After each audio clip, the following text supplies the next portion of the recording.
All right, so we're all good to go. Hi everyone, thanks for joining in today. I'm really happy to have Ilsa Evans joining us. So Ilsa has published 14 books across a wide range of genres, from fiction to memoir, murder mystery, and YA fantasy. Two of her books have been shortlisted for the prestigious David Awards, while her novel about domestic violence, Broken, was an Australian bestseller and selected as the Women's Weekly Book of the Month. Ilsa also works at the Chisholm Institute in Melbourne's southeast, teaching into several degrees, including the Graduate Certificate in Family Violence, and she sits on the board of a local refuge servicing women and children escaping family violence. She writes social commentary and has been published in several newspapers and online journals. In 2011, she received the Eliminating Violence Against Women Award for online journalism. So thanks so much for joining us. And your latest book is The Unusual Abduction of Avery Conifer, which I really enjoyed reading. Also want to mention that thanks to HarperCollins, anyone watching who asks a question will have a chance to win a copy of The Unusual Abduction of Avery Conifer. It's a bit of a mouthful, the title. But thanks so much for joining us. Just wondering if you want to start off by telling us a little bit about Avery Conifer. Oh, thanks, Jackie, and thanks for inviting me here as well. Avery Conifer, look, in retrospect, I'm not quite sure why I called it The Unusual Abduction, because is there a standard abduction? I don't know that there is an actual benchmark for abductions. But primarily, I suppose, because the protagonists, the abductors, are probably the unusual part of the equation. So it's really about a 4-year-old girl who is sort of in a bit of a tug of war between her parents, and her mother ends up in serving a stint in jail, and her father has custody. And the grandparents, well, the father's mother in particular, suspects that he's neglecting the child. And when she feels that her suspicions are confirmed, she ropes in the other grandmother. And they don't get on very well. They're very opposite. One's a bit of a quite methodical and a bit of a planner, and the other one is a bit of a ditherer. And they go on the run with young Avery, and thinking at first it will be just for a week, and unfortunately it goes for a bit longer than that. So we have two 60-year-old women plus one of their mothers, so an 89-year-old woman, and a miniature schnauzer and a 4-year-old on the run across country Victoria. And we've got a few people watching already and already getting some questions. Wendy said it sounds quite serious, the subject. However, she's wondering if there is some humour. And I have to say, with reading it myself, there certainly is some humour, but it is certainly a very serious subject as well. How did you go with intertwining those two things in the book? It's actually my favourite thing to do. I mean, I have written a couple of books in the past that had no humour, the earlier ones, but most of my books, I deal with like social issues, but I do like having that humour as well, because I think that's sort of life, isn't it? So the social issues obviously aren't treated humorously, but the storyline, the characters, I love finding quirky characters and finding the humour in situations. So yes, it definitely is on the light side, but with those couple of, sort of, I suppose, little dives into, or the background story, some of that, is quite intertwined with some rather, more compelling social issues, I suppose. And I really like the relationships as well in the book as well. It was quite, and that brought to the humour as well. Oh, and look, I loved writing this one, I think, because at the time I was sort of a little bit frustrated with, the invisibility of older women, older people altogether, older generations, but women in particular. And so I think that was the the impetus for this book, to sort of make them centre stage instead of being, as they usually are in books or movies or whatever, that they're peripheral characters, somebody's mother or nosy neighbour or whatever. So in this one, they're front and centre with all their quirks and their flaws and all the rest of it, but they're the heroes of their own story. And what was the first idea you had when you first started on this book? Do you know what? I was thinking of that the other day because I read a book probably about 5 or 6 years ago, and I cannot find the name of it, but it was a set in one of the Scandinavian countries, and it was an older guy who was thrust into a situation where a neighbour, the mother was murdered by the mafia or something, and her teenage son was left, and he went on the run with the teenage son. So it's not like mine, except for that particular, but that's what got me thinking, what if it had been women? Because a lot of his decisions, I would sort of go, why did he do that? And I thought if it was women, they would have done something very different. And I think that's what started the idea percolating about if it had been females who were thrust into a situation like this. And then it sort of came naturally, it would have to be a relative for them to feel compelled, like how far would you go to protect a grandchild? You know, in the writing of this, actually, I wasn't a grandmother when I started, but my daughter very obligingly supplied one midway through. Oh, so that I know, so helpful. My offspring aren't usually that obliging. That was really helpful too, because, you know, it's sort of, I had already knew and suspected, I've got children, you know, that you would go to great lengths. But that sort of was a bit of the icing on the cake as well. Yeah. And this is the first of your books that I've read, but I'm just wondering, what other social issues do you write about in other books you've had? So one that springs to mind, I think, The Family Tree, similar sort of treatment where there's the humour there, but the backstory is one where her father, it's one of euthanasia. So that's that backstory, but again, with that humorous thread in terms of the characters and what they're you know, going through at the moment. And other ones, because I've got the background in family violence research, I'll often have a character where I can bring that in. I mean, look, you know, we know 1 in 4 women and 1 in 12 men have been touched by family violence. So if you're writing a book and you've got, you know, a cast of characters, a couple of them will have been touched by family violence. So, and I suppose it's also my way of just raising a bit of community awareness, just about, you know, some of the myths and stereotypes, and even in just tiny little ways, just putting a pinprick into those. Yeah. And how, like you said, these things are very common. Have you found people reading the books have come to you then with stories that they've had, and how do you deal with that?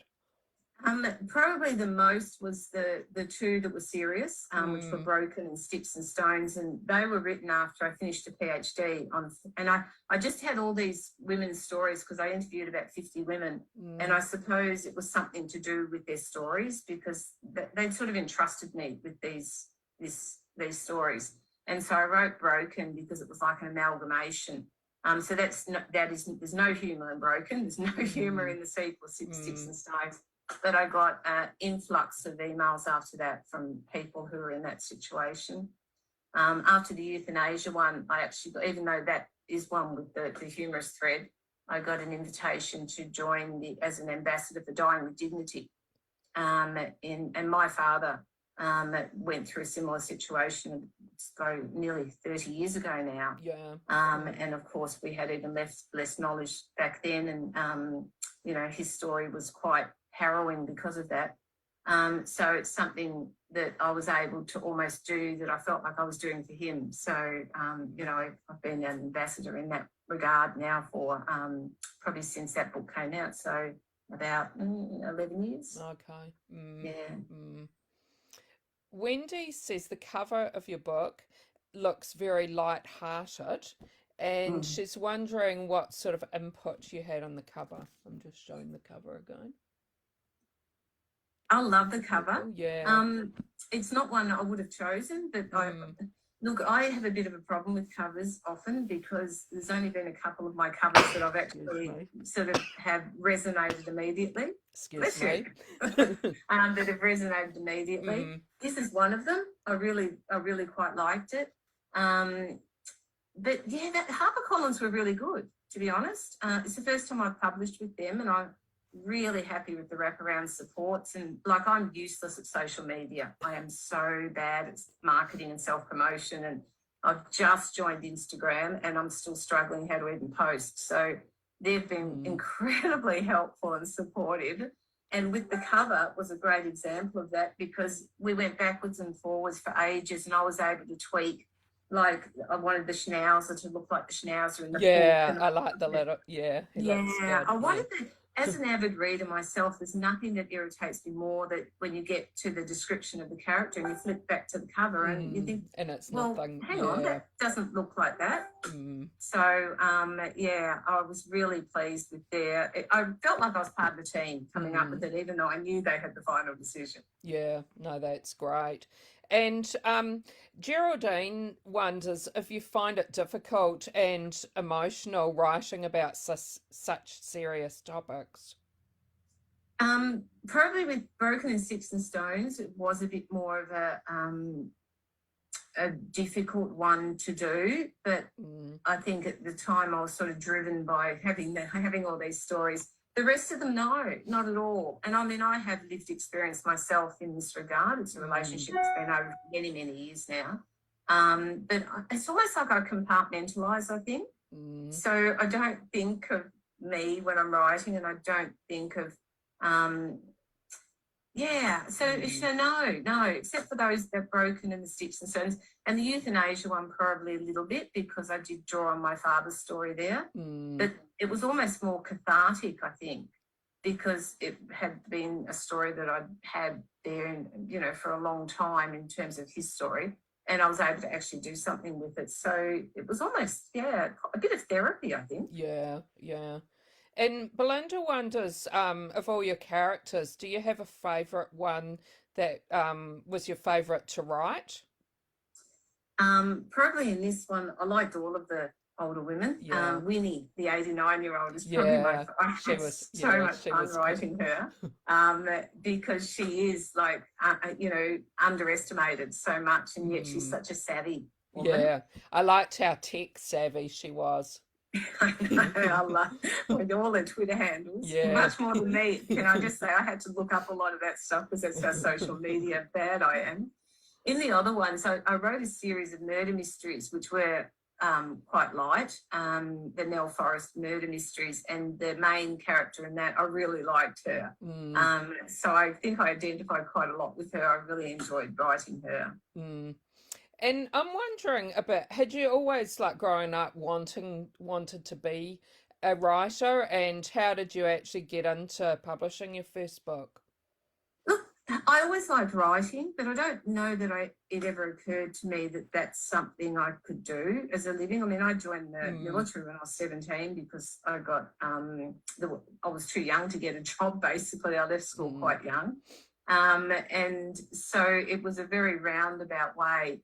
But when I was doing my PhD, it was so full on, because I'm talking to women who are in the most awful situation, that I started writing the first book very light. And it was almost like a release. That was something I could do of an evening that was so totally different. And then I was playing tennis with a friend one day, and I'd sent off the first 3 chapters. I was so ignorant. I had no idea what to do with this manuscript. And the 3 chapters were sitting in the boot, like I was going to try and send it off to publishers again or whatever. And she asked if she could read it. And by the time I got home, she'd already left a message on the answer machine saying, I love this, you have to write it. And I think I've always said to her, I think she was my turning point, because it was the first time I'd shown it to someone, which then it was, then from there I got an agent, and the first couple of books were all published with Pam McMillan. So it was a gradual thing, I think, to realise that, yes, I could do this, and yes, I did love doing it, and And Wendy's wondering if you always know what direction your characters are going in. That's a great question, because no. No, I No. don't. In fact, sometimes the characters, you think you know what they're going to do, but by the time you've sort of Mm, put flesh on them, they go in a totally different direction. And like many of my books, I have an idea of how I want them to end, but my mind, I can often change my mind as I'm writing the characters because it's almost like they're sitting there and going, nah, yeah. we wouldn't do that. Yeah. So And no. a similar question, but Geraldine wonders how much planning you do. I do, when I get to about the 3/4 of the way mark through the book. And can I just say, the first probably 20,000 words, my house is never so clean because I'll do anything to get out of writing because I find those first 20,000 words so hard. And then the rest of the book, the house just goes to, oh my God, you should see it. But probably about the 3/4 mark, I start to plot out the remaining chapters. And I'll go back then and thread things through from the start as I think of new, things that I can put in there, or in the murder mysteries, red herrings and stuff like that, which is so much fun. But that's probably the point where I start plotting. But even then, it can change quite dramatically. I never plot from the beginning. I find that really hard before I flesh out my characters, and probably because of, as Wendy was saying before, there was the question about the characters demanding or, knowing where they're going to Yeah. go. No. Yeah. And Jill's wondering if you have a regular writing routine. Again, no, not really. I go either full out. So that's the only thing when I get to that, probably past that first 20,000 words, it's the only thing I want to do is write this book. And work annoys me, family, things like that. Everything else gets in the way. But the first 20,000 words, no. And then I might not write for, a good few months. I might not do anything, and then something starts to percolate. That's changed a little bit in lockdown. I mean, I've already written my next book, which is unusual, but because I'm in lockdown. And can I just say, I became an empty nester at the worst possible time. After years of my kids being yo-yos and me waiting impatiently to become an empty nester. I've been looking forward to it for years. And I literally became an empty nester on the heels of lockdown. Yeah. So I've had lots of time. Must have been hard though. Hence the lockdown dog, can I just say? Oh, yeah. I'm one of those ones with a lockdown Was dog. it a schnauzer? It is a schnauzer because in the book, the dog in the book started off being a Westie because my daughter, who was living here, had her Westie with her. And then when they left and I got this schnauzer, which has been an interesting acquisition, can I just say, the dog in the book is much better behaved. Okay. I changed it to, because I just thought a schnauzer is such an amusing sort of looking animal. Yeah. And you said you've just finished your next book. Are you able to tell us anything about your next book? Yeah, sure. So it's about a week in the life of a set of siblings after their mother passes away. So it's basically them coming to terms with this and also finding her diary, which sort of they get to see a side of their mother that they had no idea exists, as often is the case. We see our mothers as mothers. So it's another one with quite a bit of humour in it. Because they find a few things in her house that they wouldn't have expected an 82-year-old to have, and things like that. So that was a lot of fun to write as well. And because it was a week, it was a little bit more structured than my normal books because I only had the chapters Monday, Tuesday, through to Sunday. So, but lots of fun and lots of family rivalry and issues over divisions, and as often happens when emotions are quite raw, some conflict, and the grandchildren, of course, come into play. And yeah, that sounds like a great one as well. When do you hope that will be out? Well, it's with the publishers at the moment for them to decide. I mean, my agent really loved it, so I've got no doubt that it will come out at some stage. But usually it's about at least a year lead in by the time all the editing is done. So it might be this time next year. Yeah. If they decide I'm a September person, it might just be this time next year. Yeah, sounds good. Jill's wondering what your favourite genre is to read, and I'm wondering if maybe there's any books you've read lately that you'd like to recommend to us. That's a great question. I'm a avid reader. I am such a huge reader. I will, in those periods between when I'm writing, I will just devour any book I can read. I've got a quite eclectic taste. I like murder mysteries. I love Ruth Rendell's writing. She just writes so beautifully. Australian authors, probably my favourite, which I discovered a couple of years ago, was Jane Harper. And her books are just wonderful. Yeah, so she's got I some did great order ones. myself her latest one, but my favourite of hers is The Lost Man. I just love that book. Yeah. Absolutely couldn't put it down. I went to Norfolk Island at the time. This was just before everything went skew-if in March 2020, and took that book with me and just devoured it. So yeah, loved that book. But yeah, really diverse reading habits I have. I love historical fiction, but I also like biographies, autobiographies, memoirs. I don't know if there's anything I don't like. I prefer female authors. I do prefer female authors. I think they write characters, from my perspective, I think they write characters really well. I'm not as interested in non-stop action. I like really well-rounded characters. Yeah. Well, thanks for those recommendations. Some great ones there. Geraldine's wondering how much research you do for your books and whether COVID lockdowns has affected that. I am the laziest.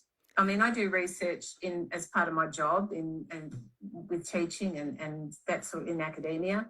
So when it comes to writing, that's why most of my books will be placed in the areas around where I live, because I've got to do a lot less research that way, because I know the areas. So I can be quite lazy when it comes to research, but at the same token, I don't put anything in there that I haven't done a bit of background work on, because again, as a reader, I hate that when you know that something doesn't work. With the murder mysteries, I had to do quite a bit of reading about how the police even, what they do when they come out, when there's been a crime, what happens, what's the, what unfolds.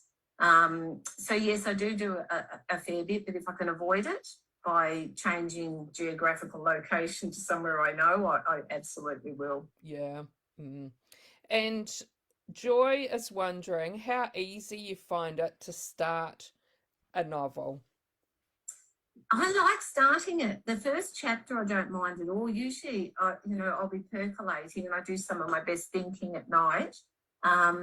So I'll already have that first sentence in my head. Yeah. So the first chapter I find quite easy.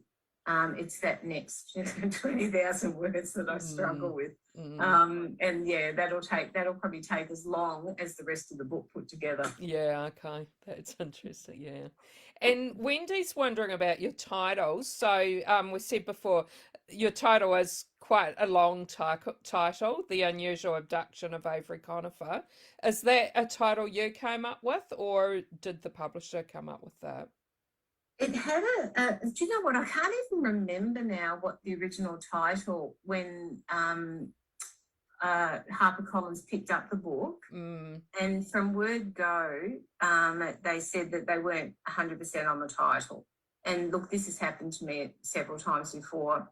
One of my most favourite discussions was probably with my very first book, and I was so overawed by the publishing industry then. I had, they just seemed like they were in a different stratosphere from me. And I remember sitting at a lunch and they were trying to come up with the title for my first book, which was about a woman struggling with kids and, life in general. And then one of the publishing, the marketing people there said, "I've got it. Let's call it Home Duties." Are you kidding me? Who on earth would pick up a book called Home Duties? And I think at that point was when my bubble sort of burst. And I thought, okay, they're just like the rest of us. They're not operating in a different stratosphere. So I've always usually had books titles changed. That's, I come up with things like Shenanigans, I like, as a name, and they'll go, no, you can't do that.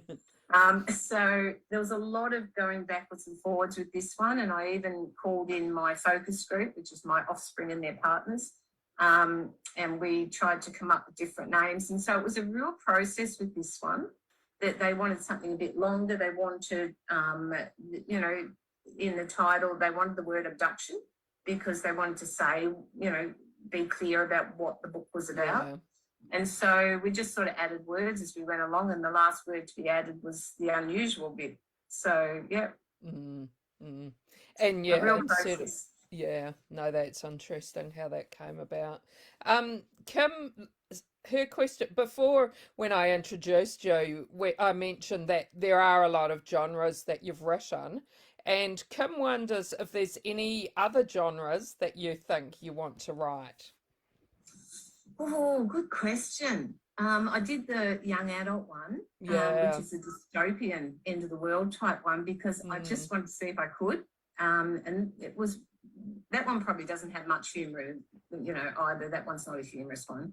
And that was really good fun. And I've written a sequel for that one, so that's sitting there.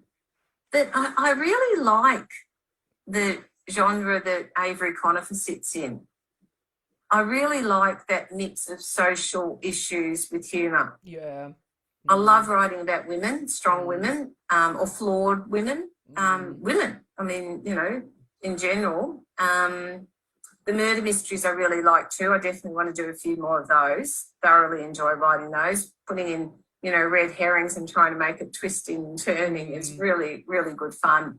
So I think I'll probably stick for a little while with the murder mysteries and the sort of the same sort of genre as general fiction as the Avery Conifer book.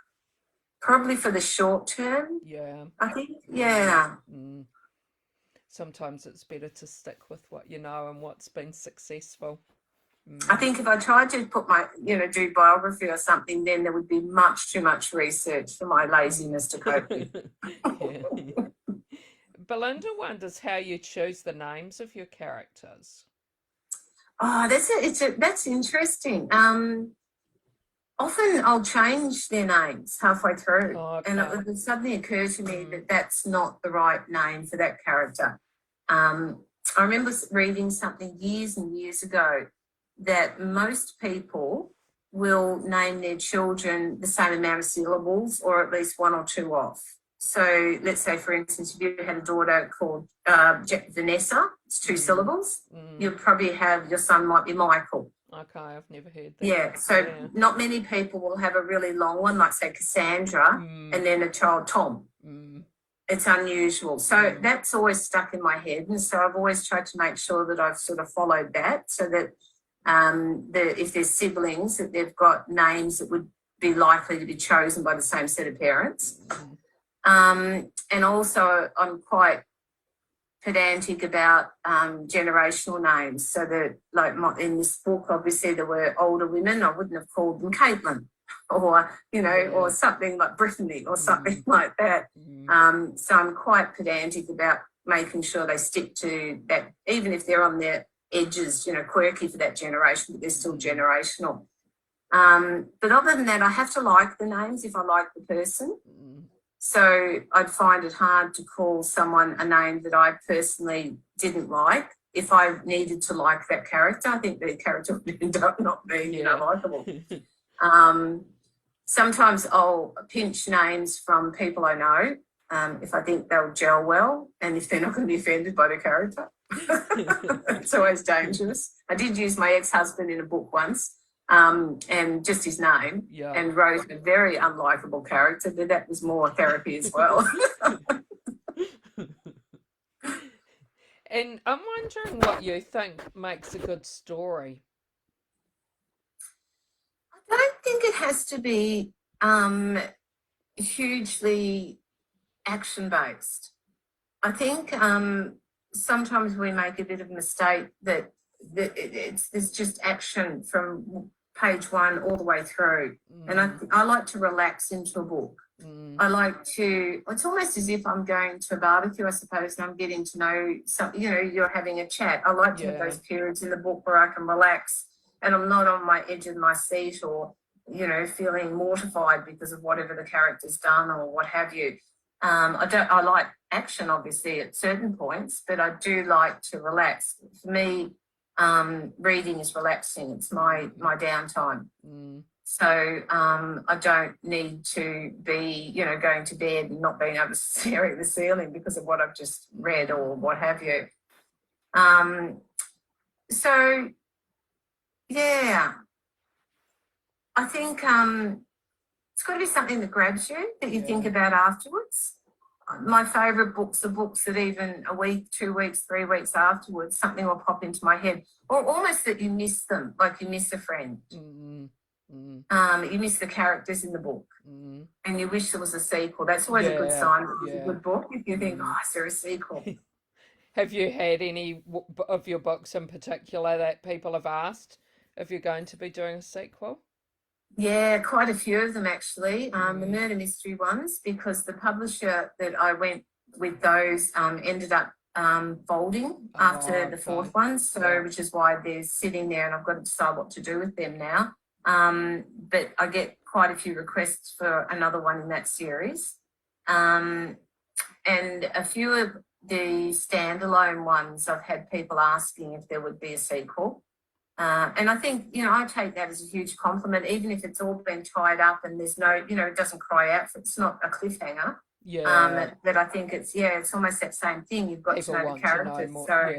And even with your latest, The Unusual Abduction of Avery Conifer, certainly like that could be a sequel. Everything was sort of, but there's a lot of characters in there, and there is still a lot more that we could learn about those characters.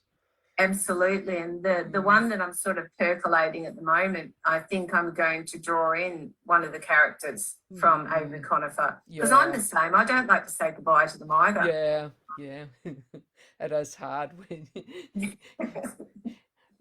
Geraldine's wondering if you could spend some time with any author, who would you and why? Oh, gosh, what a good question. Ooh. Do you know what? This is going to be a bit serious, I suppose, but I just finished a few months ago Jess Hill's, and this is a totally serious book because it was the See What You Made Me Do, which was around family violence. It was just a brilliant book, and I think I'd love to spend some time with her. But for more relaxing, because that wouldn't be terribly relaxing because that was pretty full on, but I used a lot in the courses I teach, so I'm got quite attached to that book because it's very readable. It's not too academic. I'd love to meet Jane Harper because I love the way she writes. Emily Maguire is another one that I really like her writing as well. Gosh, I don't know. That's something I'd have to give some thought to. A dinner party with writers. You'd have to make sure they weren't all introverts, though, wouldn't you? They're writers. Exactly, you end up with this dinner party, everyone's just sitting there staring at their food. And are you a person who has lots and lots of ideas for future books in your head, or do you just try and concentrate on what you're doing and just do I don't know that I have lots of ideas for future ones. It's almost like one will pop into my head towards the end of a book that I'm writing. And it's not uncommon that I'll write that first chapter and then put it to one side and go back to the one that I'm writing. And then when I'm ready, I'll go and pick it up down the track. So I've got a couple, I suppose, that I've started and then not done anything with. But generally speaking, maybe because I compartmentalise so much, it's quite orderly, and yes, they don't tend to be as clamouring as what they could be. And you said you had some that you had but hadn't gone further with. Do you think, like the ones that you do have like that you will ever go back and try and? I think so. Yeah, I definitely think so. I mean, one of them I know that I abandoned, probably because I was writing a couple of quite culturally diverse characters and I felt out of my depth, to be honest, and I worried that I wasn't doing it justice, the characters justice, and then I knew I'd have to reach out to people from that culture and I didn't know quite how to do that, and so I just abandoned it. But it is something I would like to revisit later because I think you know, I would like to introduce a little bit more diversity into some of my characters. Yeah. So that's something definitely. There's another one, a manuscript I actually finished some years ago, which I really like, but didn't find a place. And I'll revisit that at some stage and from word go and sort of have with a fresh mind what doesn't work there, and maybe rewrite it. Well, thanks so much for joining us. It's been great chatting to you and looking forward to reading more of your books because I really enjoyed Avery Conifer, and hope everyone watching goes and checks it out because, yeah, it was really, really great. Just wondering, do you want to tell people how they can keep in touch with you or contact you?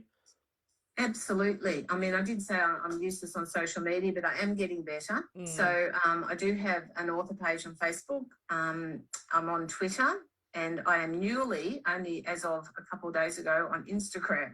So, but can I just say that I haven't posted. I'm on there. I haven't posted anything yet. I'm visiting my daughter. She's in my single bubble on Friday, and she's going to teach me how to use it. That's good. Yeah, I'm on all those. And I love when people do reach out. Great. Thanks so much, and thank you everybody who joined in. We had some really great questions. Thanks Jackie, and thanks everyone as well. Bye everybody.